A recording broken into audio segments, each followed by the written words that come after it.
পয়লা সেরকম নাই। আগে আগে কত ছিল বলো? হ্যাঁ আগে কত ছিল, যে ডবল ওয়েট থেকে ভাই। তখন দেখি কি মজা লাগছিল বলো? হ্যাঁ মালিক খাওয়া খাওয়া দাওয়া কেটে রয়ে চালও মানে দেয়। ইন্ডিয়াতে তুমি এরকম কোনো একটা জায়গায় চাল দাও, এরকম পয়লা পাবে, কিন্তু এখানে দিতে হবে, এখানে দিয়ে আর কি মতো পারতেছে না।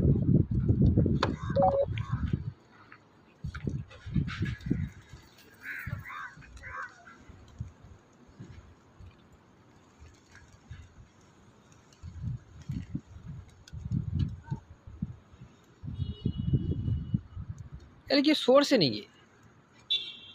হ্যাঁ সরষে নাকি এগুলা?